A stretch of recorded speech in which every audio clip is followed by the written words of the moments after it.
Hello दोस्तों। दृष्टि IAS and banking के इस प्लेटफॉर्म से मैं आपका हार्दिक स्वागत करता हूं। दोस्तों, हमने इतिहास विषय की एक सीरीज को प्रारंभ किया था और उस सीरीज के अंतर्गत पहले दिन मैंने आपको ये बताया था कि नए सिलेबस में इतिहास के अंतर्गत कौन कौन से नए टॉपिक जोड़े गए हैं और उन टॉपिक्स को हमें किस तरह से पढ़ना है। मैंने पहले दिन आपको डिटेल में बताया था कि एक एक टॉपिक को किस तरह से पढ़ा जाना चाहिए। आज से हम एक एक टॉपिक को विस्तृत तौर पर पढ़ना शुरू करेंगे और उसके अंतर्गत आज हम जो पहला टॉपिक पढ़ेंगे वो हम पढ़ेंगे उपनिषद के बारे में। किसके बारे में हम पढ़ेंगे? तो हम पढ़ेंगे उपनिषद के बारे में आज। जैसा कि मैंने आपको बताया था कि ये जो सारे नए टॉपिक जुड़े हुए हैं ये दर्शन के टॉपिक हैं। तो हमें ये दर्शन के हिसाब से पढ़ना है, लेकिन प्रीलिम्स के फैक्ट को ध्यान में रखते हुए हमें ज़्यादा डिटेल में नहीं जानना है क्योंकि उसका कोई औचित्य नहीं है। उपनिषद की बात करूं तो उपनिषद को मैंने बताया था कि भारतीय दर्शन को दो भागों में विभाजित किया गया है, वैदिक दर्शन और वेदोत्तर दर्शन। तो जो उपनिषद आते हैं, उपनिषदों को रखा जाता है वैदिक दर्शन के अंतर्गत। किसके अंतर्गत? वैदिक दर्शन के अंतर्गत हम उपनिषदों को रखते हैं। और उपनिषदों का अर्थ क्या होता है? तो उपनिषदों का एक सामान्य अर्थ होता है कि सत्य की ओर बढ़ना या सत्य को प्राप्त करना।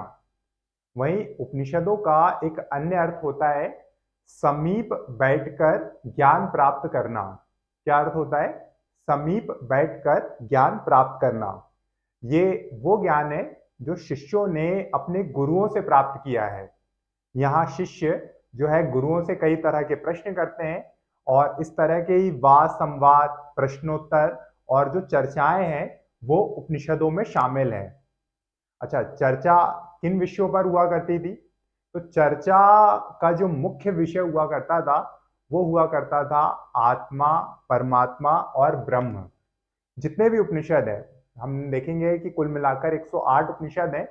तो जितने भी उपनिषद हैं उन सभी में चर्चा का जो मुख्य विषय है वो चर्चा में यही है। क्या? ब्रह्म क्या है, आत्मा क्या है, परमात्मा क्या है।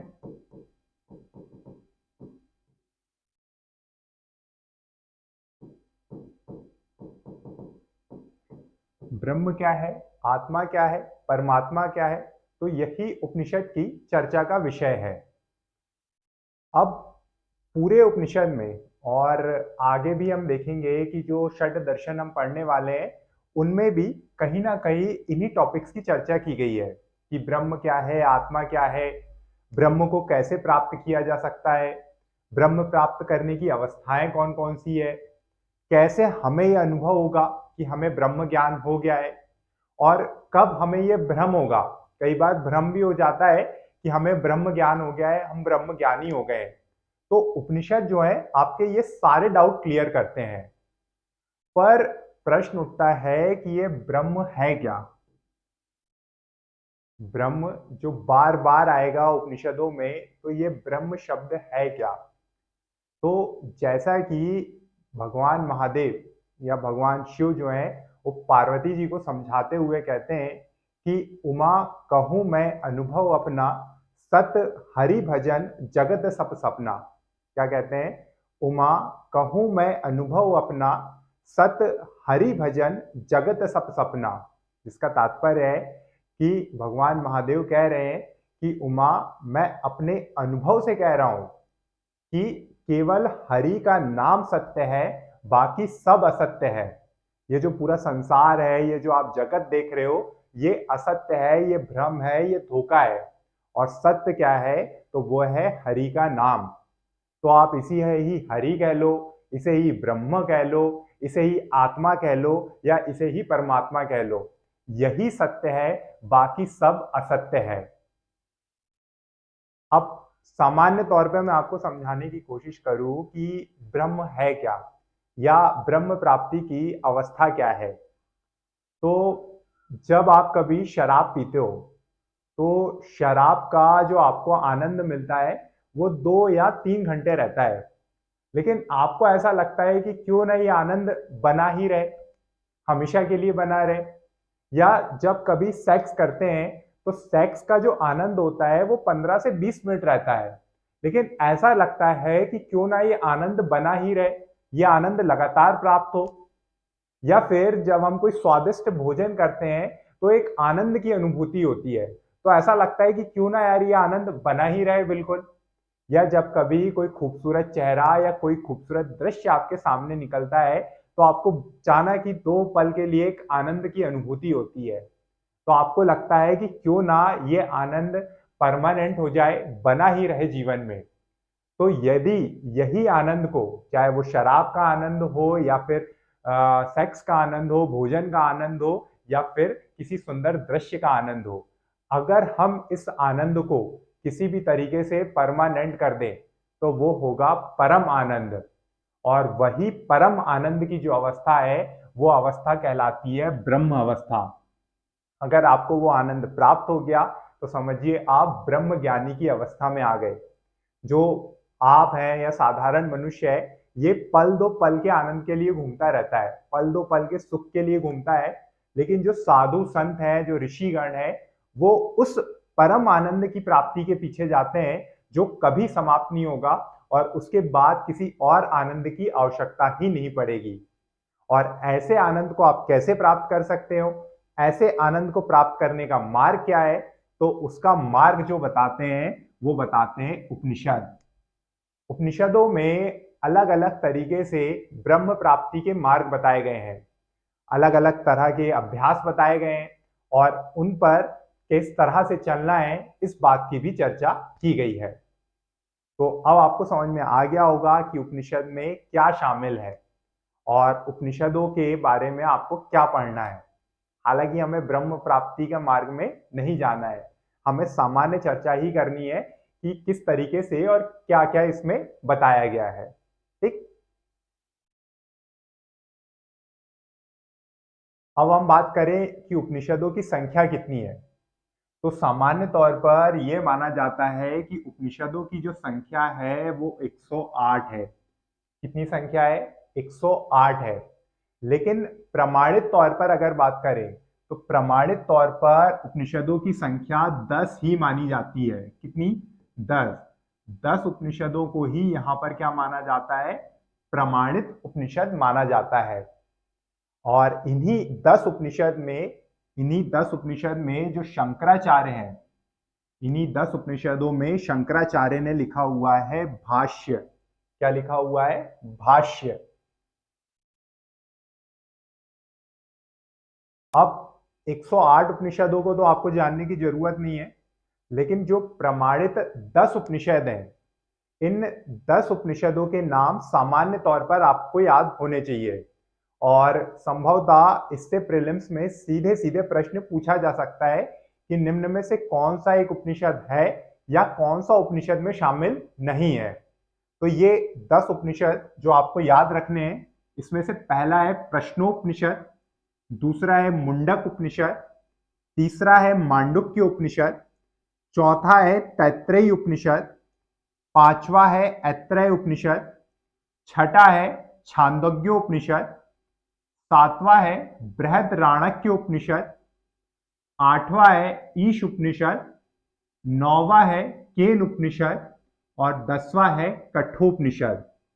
तो ये 10 उपनिषद है और इन 10 उपनिषदों के नाम आपको अच्छी तरह से याद होने चाहिए।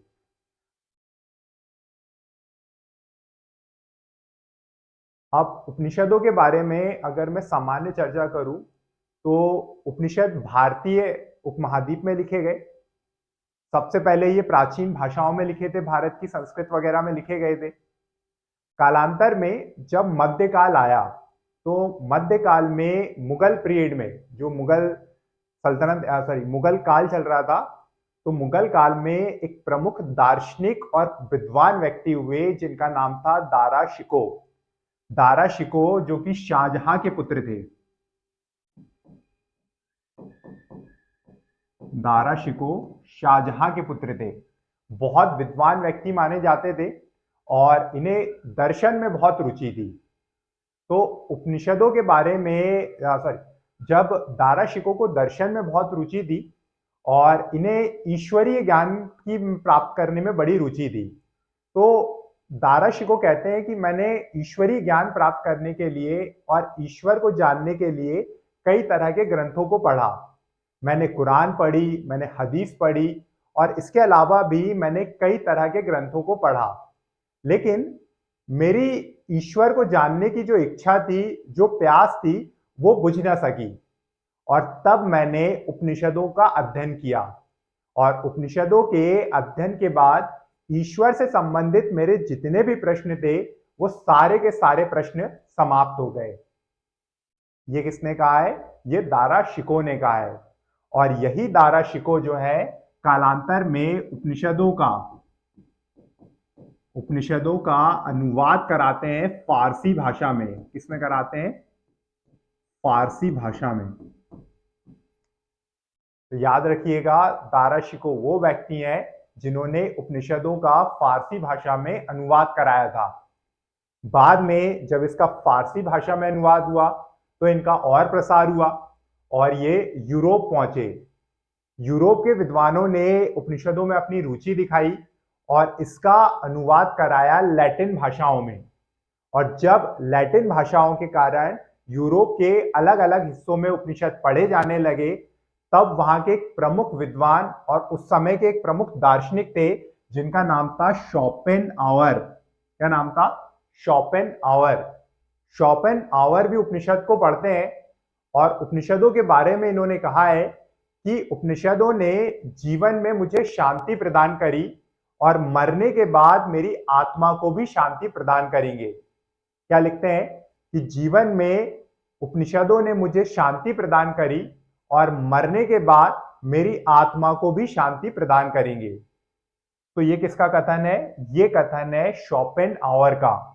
तो आप ये नाम याद रखिएगा।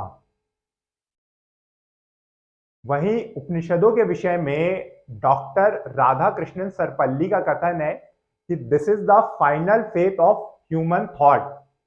कि भैया मनुष्य जहां तक सोच सकता है, जहां तक उसके प्रश्न जा सकते हैं, उनके सभी के विचार और सारे प्रश्नों के उत्तर उपनिषदों में शामिल है।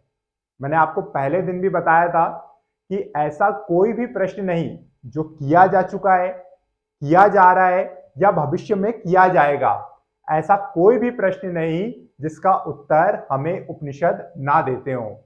इसी के कारण उपनिषदों को ज्ञान का भंडार कहा जाता है। तो आप ये तीन लोगों के कथन याद रखिएगा। पहला दारा शिकोह का, जो कहते हैं कि भैया ईश्वर से संबंधित जो मेरी प्यास थी वो उपनिषदों के कारण बुझ सकी। दूसरा जर्मन दार्शनिक थे शोपेनहावर, जिनका कथन था कि उपनिषदों ने मुझे जीवन में शांति प्रदान करी और मरने के बाद मेरी आत्मा को भी शांति प्रदान करेंगे। और तीसरा डॉक्टर राधाकृष्ण सरपल्ली का, कि मनुष्य के विचार जहां तक जा सकते हैं वो सारे के सारे विचार जो है वो उपनिषदों में शामिल है।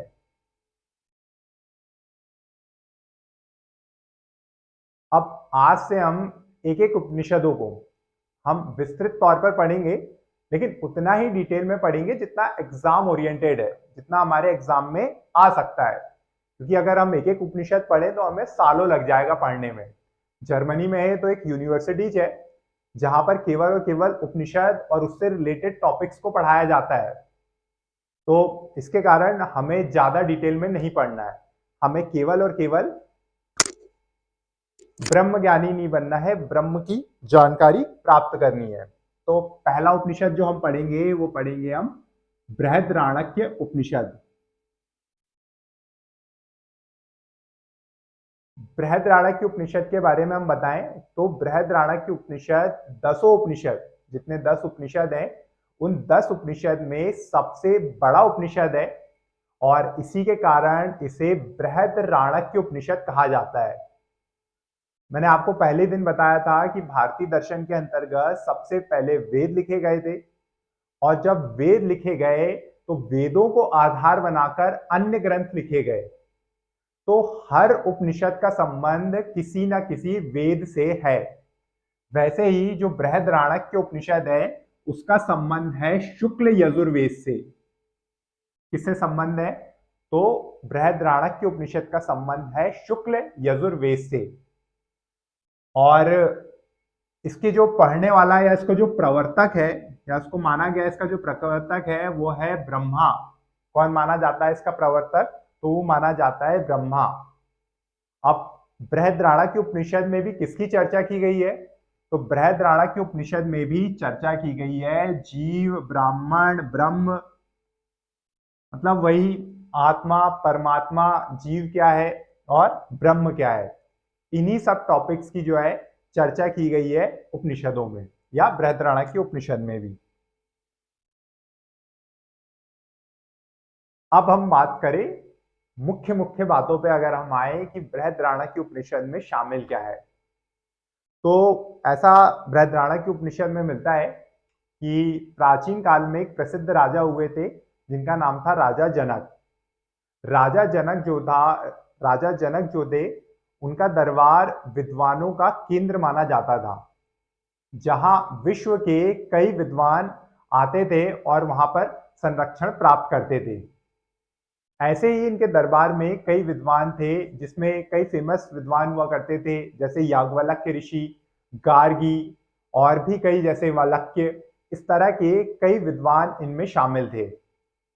एक बार राजा जनक अपने दरबार में ये घोषणा करते हैं कि जो भी विद्वान सभा में सबसे श्रेष्ठ माना जाएगा, मैं उसे सहस्त्र गाय दूंगा। जब राजा जनक इस तरह की घोषणा करते हैं तो सारे ऋषिवर जितने भी विद्वान थे सब एक दूसरे को देखने लगते हैं कि भाई कौन सबसे श्रेष्ठ मुनि माना जाएगा, कौन सबसे ज्यादा विद्वान माना जाएगा। और जब कोई भी अपने आप को विद्वान स्वीकार नहीं कर पाता है, तो तब वहां बैठे एक ऋषि जो थे याज्ञवल्क्य ऋषि, याज्ञवल्क्य ऋषि उठते हैं और अपने शिष्यों को आदेश देते हैं कि भैया ले चलो 1000 गायों को। तो जब याज्ञवल्क्य अपने आप को श्रेष्ठ घोषित करते हैं या विद्वान घोषित करते हैं, तो सब उन्हीं की तरफ देखने लगते हैं। और इसी बीच दरबार में उपस्थित थी एक प्रमुख विदुषी महिला जिनका नाम था गार्गी। गार्गी ऋषि याज्ञवल्क्य को चुनौती देते हुए कहती हैं कि अगर आप ब्रह्म ज्ञानी हैं तो आपको मुझसे वाद विवाद करना पड़ेगा, आपको मुझसे संवाद करना पड़ेगा, मेरे प्रश्नों का उत्तर देना पड़ेगा। तो उसी के बाद जो गार्गी थी वो याज्ञवल्क्य ऋषि से कई तरह के प्रश्न करती हैं। प्रश्न किस विषय में? तो प्रश्न उपनिषदों के ब्रह्म के विषय में। तो यहां पर गार्गी कई तरीके के प्रश्न करती है और याज्ञवल्क्य ऋषि उन सभी प्रश्नों के बहुत अच्छे उत्तर देते हैं। अच्छा, एक समय कुछ ग्रंथों में यह भी मिलता है कि एक समय ऐसा आता है कि गार्गी थोड़े ऊंचे स्वर में बोलने लगती हैं और कुछ उटपटांग प्रश्न करने लगती हैं। तो याज्ञवल्क्य ऋषि क्रोधित हो जाते हैं और याज्ञवल्क्य ऋषि चिल्लाते हुए कहते हैं कि चुप हो जा, नहीं तो डंडे से तेरा सर फोड़ दूंगा। तो याद रखिएगा ये कथन भी कि भैया किसने कहा है डंडे से सर फोड़ने की बात? तो याज्ञवल्क्य ऋषि ने कहा है। किसके सर फोड़ने की बात की गई है? तो गार्गी के सर फोड़ने की बात कही गई है। ठीक, तो ये पहली चर्चा थी जो कि किसका संवाद था? याज्ञवल्क्य और गार्गी का संवाद। इसी के बाद जो राजा जनक हैं वो भी याज्ञवल्क्य ऋषि से कुछ प्रश्न करते हैं। प्रश्नों का विषय क्या था? तो वो भी ब्रह्म को लेकर था। तो यहां पर याज्ञवल्क्य और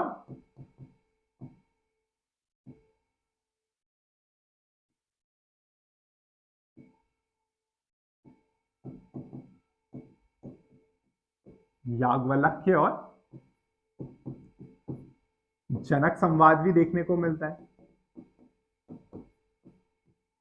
याज्ञवल्क्य और जनक संवाद भी देखने को मिलता है।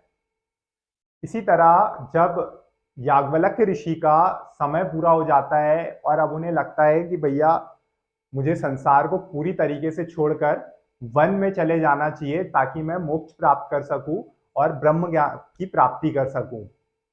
तो जब वो संन्यास लेने वाले थे पूर्ण रूप से, तो याज्ञवल्क्य ऋषि की 2 पत्नियां थी। पहली थी मैत्रेयी और दूसरी थी कात्यायनी। मैत्रेयी जो थी वो याज्ञवल्क्य ऋषि के सांसारिक कार्यों को किया करती थी। वहीं मैत्रेयी जो थी वो याज्ञवल्क्य ऋषि के साथ आध्यात्मिक कार्यों में लगी रहती थी। तो जब याज्ञवल्क्य ऋषि जाने लगे और उन्होंने अपनी पत्नियों को बताया कि भैया अब हम जो है आश्रम छोड़कर जा रहे हैं और हम अकेले जो है वन में रहेंगे, तो वो कहते हैं कि भैया मैं तो चले जाऊंगा, लेकिन तुमने चूंकि मेरी सेवाएं की है तो मैं तुम्हें जो है आशीर्वाद देता हूं कि तुम दोनों अपनी अपनी एक एक इच्छा पूरी कर सको। तो कात्यायनी से पहले पूछते हैं कि बताओ भाई तुम्हारी क्या इच्छा है। तो कात्यायनी चूंकि सांसारिक कार्यों में लगी हुई थी तो वो तुरंत कह उठती है कि स्वामी आप तो जा रहे हैं, मेरा अकेले क्या होगा, तो आप एक काम करें, आपकी जो ये सहस्त्र गाय हैं, ये सहस्त्र गाय आप मुझे दे दे ताकि मैं अपना लालन पालन कर सकूं। तो याज्ञवल्क्य ऋषि कहते हैं ठीक है रख लो।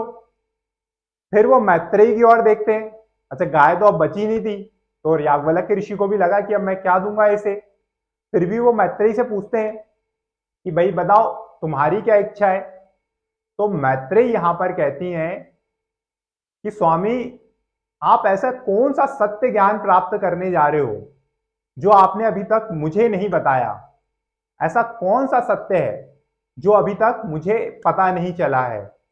और यहीं पर मैत्रेयी एक प्रसिद्ध कथन कहती हैं, प्रसिद्ध वाक्य कहती हैं, कौन सा, अस्तो मां सदगमय तमसो मां ज्योतिर्गमय। क्या कहती हैं, अस्तो मां सदगमय तमसो मां ज्योतिर्गमय, जिसका तात्पर्य है कि स्वामी मुझे भी असत्य से सत्य की ओर ले चलो, मुझे भी अंधकार से प्रकाश की ओर ले चलो। आप जिस मार्ग पे जा रहे हैं, जिस सत्य की प्राप्ति के लिए जा रहे हो, वो सत्य आप मुझे भी बता दो। तो उसके बाद याज्ञवल्क्य ऋषि को लगता है कि लो अब हम फंस गए और अब इसे भी जो है हमें ज्ञान ब्रह्म प्राप्ति के बारे में बताना पड़ेगा। तो उसी के बाद याज्ञवल्क्य ऋषि जो है मैत्रेयी को जो है ब्रह्म ज्ञान देकर जाते हैं। तो मैत्रेयी और याज्ञवल्क्य इनका जो संवाद था वो भी हमें कहां देखने को मिलता है, तो वो भी हमें देखने को मिलता है बृहदारण्यक उपनिषद में। कहां देखने को मिलता है, बृहदारण्यक उपनिषद में। तीसरा कि जो अहम ब्रह्मास्मि शब्द है कि मैं ही ब्रह्म हूं, अहम ब्रह्मास्मि जो शब्द है वो भी हमें कहां देखने को मिलता है, तो वो भी हमें देखने को मिलता है बृहदारण्यक उपनिषद में। कहां देखने को मिलता है, बृहदारण्यक उपनिषद में। इसी तरह से एक और संवाद हमें इस काल का देखने को मिलता है जो बृहदारण्यक उपनिषद से मिलता है कि प्राचीन काल में एक राजा हुआ करते थे जिनका नाम था अजातशत्रु। ये वो मगध वाले नहीं, ये दूसरे थे। राजा अजातशत्रु को ब्रह्म ज्ञानी माना जाता था और वो भी अपने दरबार में कई ऋषि मुनियों से लगातार संवाद करते रहते थे। तो ऐसे ही एक बार उनके दरबार में एक ऋषि आए जिनका नाम था गार्य बालाकी। गार्य बालाकी जो थे, इन्हें ये लगा कि भैया हमें ब्रह्म ज्ञान की प्राप्ति हो गई है तो क्यों ना जाके राजा अजातशत्रु के दरबार में संरक्षण लिया जाए और उन्हें बताया जाए कि मैं ब्रह्म ज्ञानी हो गया हूं। तो जब बालाकी उनके दरबार में पहुंचते हैं और राजा अजातशत्रु को बताते हैं कि चूंकि मैं ब्रह्म ज्ञानी हो गया हूं तो आप मुझे अपने दरबार में रख लीजिए और मेरी जो है मान सम्मान कीजिए। तो राजा अजातशत्रु उनका सम्मान करते हैं और जब बालाकी उनसे कहते हैं कि आप मुझसे कुछ प्रश्न कीजिए, तो अजातशत्रु ब्रह्म ज्ञान से संबंधित उनसे प्रश्न करना प्रारंभ करते हैं और कुछ ही प्रश्नों के बाद जो बालाकी थे वो शांत हो जाते हैं।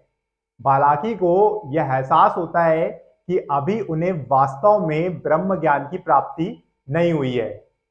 तब वो राजा अजातशत्रु से क्षमा मांगते हैं और उन्हीं से कहते हैं कि भैया मुझे क्षमा कीजिए और अब जो मेरे कहना चाहिए भ्रम है या जो ब्रह्म ज्ञान को लेकर जो मेरे डाउट्स हैं वो अब आप ही पूरे कीजिए। आप ही मुझे मार्ग दिखाइए कि मैं किस तरह से ब्रह्म ज्ञान की प्राप्ति कर सकता हूं। तो इस तरीके से राजा अजातशत्रु राजा अजातशत्रु और गार्य बालाकी का संवाद भी हमें कहाँ देखने को मिलता है, तो वो भी हमें बृहद्राणक के उपनिषद में देखने को मिलता है। तो ये 3 संवाद आप याद रखिएगा, 4 संवाद आप याद रखिएगा। पहला कौन सा, तो याज्ञवल्क्य के गार्गी का संवाद, दूसरा याज्ञवल्क्य के मैत्रेयी संवाद, तीसरा याज्ञवल्क्य और जनक संवाद, और चौथा गार्य बालाकी और ज्ञानी राजा अजातशत्रु का संवाद। ये 4 संवाद हमें कहां देखने को मिलते हैं, तो ये देखने को हमें मिलते हैं बृहद्राणक के उपनिषद में। इसके अलावा प्रसिद्ध वाक्य अस्तो मां सद्गमय तमसो मां ज्योतिर्गमय, ये वाक्य भी हमें कहां देखने को मिलता है, तो ये भी बृहद्राणक के उपनिषद में मिलता है। इसके अलावा अहम ब्रह्मास्मि शब्द कहां आया है, तो अहम ब्रह्मास्मि शब्द भी हमें कहां देखने को मिल रहा है, बृहद्राणक के उपनिषद में देखने को मिल रहा है। तो ये बृहद्राणक के उपनिषद के विषय में सामान्य जानकारी थी, जो आपके परीक्षा के अनुसार महत्वपूर्ण थी। अब हम आज के दूसरे उपनिषद की ओर बढ़े, तो दूसरा उपनिषद जो महत्वपूर्ण है वो है प्रश्नोपनिषद। दूसरा उपनिषद जो यहां महत्वपूर्ण है वो है प्रश्नोपनिषद। क्योंकि इसमें एक ऋषि से प्रश्न ही प्रश्न किए गए हैं, इसलिए इस उपनिषद का नाम क्या रखा गया है, प्रश्नोपनिषद। और प्रश्नोपनिषद के जो आचार्य या प्रवक्ता माने जाते हैं वो माने जाते हैं पिप्पलाद। क्योंकि इनको बोला जाता था कि इन्होंने पीपल के वृक्ष के फल खा खा के बड़े हुए हैं, इसलिए इनका नाम क्या रख दिया गया, पिप्पलाद रख दिया गया। होता है ना, कई माँ बाप को लगता है कि भैया वो बचपन में ही जैसे खासकर यूपी बिहार में होता है कि बड़ा होके लड़का कलेक्टर बनेगा तो उसका नाम कलेक्टर साहब, यूपी बिहार में डीएसपी साहब, ऐसे नाम ही रख दिए जाते थे।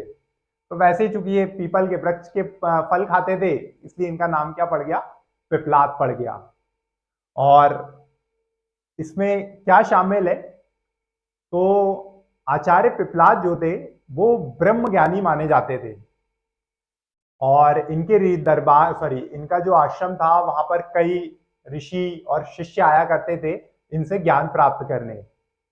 ऐसे ही एक बार इनके एक बार इनके आश्रम में 6 शिष्य आए और उन्होंने कहा कि भैया हमें ब्रह्म ज्ञान प्राप्त करना है और उसके संबंध में आपसे कुछ प्रश्न पूछने हैं। तो यहां पर 6 ऋषि के द्वारा जो पिप्पलाद से प्रश्न पूछे गए, तो पिप्पलाद ऋषि द्वारा दिए गए प्रश्नों के उत्तर पिप्पलाद ऋषि द्वारा दिए गए प्रश्नों के उत्तर जो है कौन से उपनिषद में शामिल है, तो वो शामिल है आपके प्रश्नोपनिषद में। तो यहां कितने प्रश्न है, तो याद रखिएगा 6 प्रश्न है और उनके उत्तर की व्याख्या है। दिया किसने है, प्रश्नों के उत्तर दिए हैं आचार्य पिप्पलाद ने। पहला प्रश्न क्या करते हैं, तो पहला प्रश्न करते हैं कि भैया ये जो सृष्टि है या संसार है या जो जीव है ये किससे बना हुआ है या इसे किसने बनाया हुआ है। तो यहां पर आचार्य पिप्पलाद उत्तर देते हुए कहते हैं कि भैया सृष्टि का निर्माण जो है ये किया है प्रजापति ने। किसने किया हुआ है, प्रजापति ने। दूसरा प्रश्न करते हैं कि भैया ये जो सृष्टि है ये जीव है इनमें किन देवताओं का वास होता है।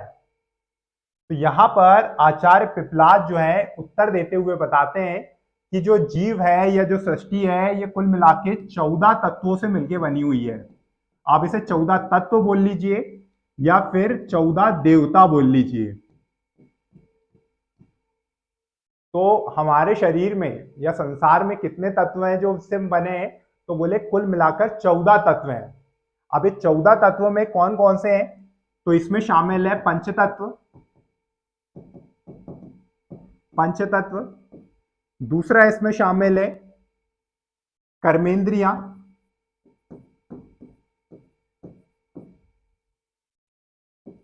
दूसरा इसमें शामिल है कर्मेंद्रियां।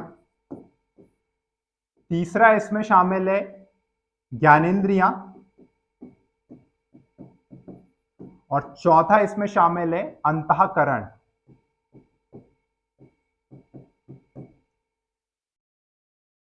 तो जो 14 देवता है उसमें कौन कौन से हैं? पंच तत्व, कर्मेंद्रिया, ज्ञानेंद्रिया और अंतःकरण।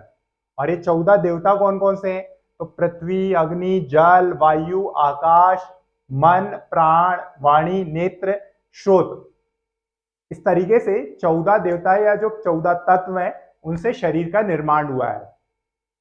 अच्छा, एक बार इन सभी 14 देवताओं में माने जाने लगा कि भैया हम शरीर में इंपॉर्टेंट है, हमारे बिना शरीर नहीं चल सकता। तो सारे देवताओं में आपस में लड़ाई हो गई कि श्रेष्ठ कौन है, श्रेष्ठ कौन है। तो इन सब में एक देवता चुप बैठे हुए थे जिनका नाम था प्राण। और जब उनमें सब में लड़ाई होने लगी तो प्राण जो थे वो शरीर छोड़कर जाने लगे। तो जैसे ही देखा कि भैया प्राण ही शरीर से बाहर जा रहे हैं तो बाकी किसी का महत्व ही नहीं बच रहा है। तो तब ये माना गया कि 14 देवताओं में सबसे इंपॉर्टेंट कौन है या सबसे ज्यादा महत्व किसका है? तो सबसे ज्यादा महत्व है प्राण का। याद रखिएगा कि 14 देवताओं में 14 देवता में मुख्य देवता कौन है? 14 देवता में मुख्य देवता कौन है? तो 14 देवता में सबसे मुख्य देवता है प्राण। कौन है? प्राण। तो इस तरह से 14 देवताओं का उल्लेख मिला है। आप ये भी याद रखिएगा कि पंचतत्व के विषय में कि भैया पंचतत्व से शरीर का निर्माण हुआ है, ये किस उपनिषद में मिलता है? तो ये मिलता है प्रश्नोपनिषद में। किस उपनिषद में प्राण का महत्व बताया गया है? तो प्राण का महत्व भी जो है प्रश्नोपनिषद में बताया गया है। अगला हम चले, प्रश्न क्या होता है उनसे। अगला प्रश्न जो आचार्य पिपलास से होता है वो होता है कि प्राण की उत्पत्ति कैसे होती है। क्योंकि अब सबसे इंपॉर्टेंट कौन हो गए? प्राण। तो प्राण की उत्पत्ति होती कैसे है? तो आचार्य पिपलास बताते हैं कि प्राण की उत्पत्ति जो है वो परमात्मा से होती है। किससे होती है? प्राणों की उत्पत्ति परमात्मा से होती है और वो मन के द्वारा शरीर में आते हैं। किसके द्वारा शरीर में आते हैं? मन के द्वारा। परमात्मा से उत्पन्न होते हैं और मन के द्वारा शरीर में आते हैं। अगला जो महत्वपूर्ण प्रश्न उनसे किया गया कि भैया ये बताएं, स्वप्न में जागृत और निद्रित कौन रहता है? जब बोले आप सो रहे होते हैं और स्वप्न आ रहा होता है आपको, तो कौन जाग रहा होता है और कौन सो रहा होता है? तो ये प्रश्न आपके मन में भी कई बार आया होगा कि हम कब जाग रहे हैं, कब सो रहे हैं। तो मैं आपको बता दूं कि यहाँ आचार्य पिपलाद उत्तर देते हुए बताते हैं कि जब आप सो रहे होते हैं और स्वप्न देख रहे होते हैं तो उस समय आपकी इंद्रियां सो जाती हैं और जो स्वप्न देखता है तो स्वप्न देखती है आत्मा। कौन देखती है? आत्मा। जैसे कि इसी कारण आप देखना कि कई लोग किसी को चिल्ला चिल्ला के भी उठाओ तो वो उठता नहीं है, क्योंकि उसकी इंद्रियां सो चुकी होती है। इंद्रियां माने सुनने की क्षमता, स्पर्श शक्ति, ये सब सो चुकी होती है। और स्वप्न कौन देख रहा होता है? तो स्वप्न आपकी आत्मा देखती है। इसी के कारण देखना, आत्मा जो है क्योंकि ब्रह्म का रूप मानी जाती है, ब्रह्म की जितनी शक्ति है वैसी ही आत्मा की शक्ति है। इसी के कारण आत्मा आपको नई नई परिकल्पनाएं दिखाती है, नए नए तरह के संसार दिखाती है, क्योंकि उसकी कल्पना शक्ति अनंत है। वो कुछ भी कल्पना कर सकती है जो आप जीते जी या तो साधारण जीवन में नहीं कर पाते हो, आत्मा जो है वो उसको आपके स्वप्न में करा देती है। इसलिए उसे ब्रह्म का रूप माना जाता है। तो याद रखिएगा, सोता कौन है? तो सोती इंद्रियां हैं। और स्वप्न कौन देखती है? तो स्वप्न देखती है आत्मा। ठीक। अगला प्रश्न करते हैं कि ओम का ध्यान करने वाला, अगला प्रश्न जो पिपलास से किया जाता है कि ओम का ध्यान करने वाला व्यक्ति किस लोक में जाता है। अब ये एक बड़ी है, बहुत डिटेल में है ये। मैं आपको साधारण तौर पे बताता हूँ कि भैया जो लोग सामान्य तौर पर ओम का नाम लेते हैं वो लोग मान लीजिए फिर से पृथ्वी लोक में या फिर से मनुष्य का रूप लेंगे। जो लोग थोड़ा कम करते हैं या बिल्कुल नहीं करते हैं तो ऐसे लोगों को मिलता है नर्क। और जो लोग बहुत ज्यादा ओम का जाप करते हैं, ओम का नाम लेते हैं, उन्हें प्राप्त होता है स्वर्ग। और इसे ही यहाँ पर जो है पृथ्वी लोक, चंद्र लोक और सूर्य लोक के रूप में समझाया गया है। तो आप साधारण तौर पे याद रखिएगा कि ओम का नाम का जब कहाँ पर वर्णन मिलता है, तो वो भी मिलता है प्रश्नोपनिषद में। कहाँ मिलता है? प्रश्नोपनिषद में। अगला है कि भैया 16 कलाओं वाला पुरुष कौन है? ऐसा बोला जाता है ना कि भैया 16 कलाएं हैं कुल मिलाकर मनुष्य के जीवन में, या किसी की भी तरह की अगर 16 कलाएं हैं तो आप पूर्ण ज्ञानी माने जाओगे, ब्रह्म ज्ञानी माने जाओगे। तो 16 कलाएं केवल किसमें है? तो 16 कलाएं केवल परमेश्वर में है। किसमें है? परमेश्वर में है। तो ये 6 प्रश्न जो प्रश्नोपनिषद में किए गए। पहला प्रश्न कि भैया सृष्टि का निर्माण किससे हुआ है? दूसरा प्रश्न, जीव का न्याय में किन देवताओं का वास है? तीसरा प्रश्न, ओम का ध्यान करने वाले को क्या प्राप्त होता है? चौथा प्रश्न कि भैया जीव जब सोता है तो कौन सोता है? आत्मा सोती है, शरीर सोता है, कौन सोता है? पांचवा प्रश्न, 16 कलाओं वाला पुरुष कौन है? और एक छठा प्रश्न कि भैया प्राणों की उत्पत्ति किस प्रकार होती है? तो ये 6 प्रश्न जो है आचार्य पिपलास से किए गए, और जो उनके उत्तर थे वो मैंने साधारण तौर पर आपको बता दिया। तो आज हमने 2 उपनिषद पढ़े, बृहद्राणक्य उपनिषद और कठोपनिषद। इसी तरीके से मैं आपको अलग अलग उपनिषदों में जो महत्वपूर्ण बातें दी गई हैं वो आगामी लेक्चर में बताऊंगा। आज के लिए हम इतना ही रखेंगे। Thank you.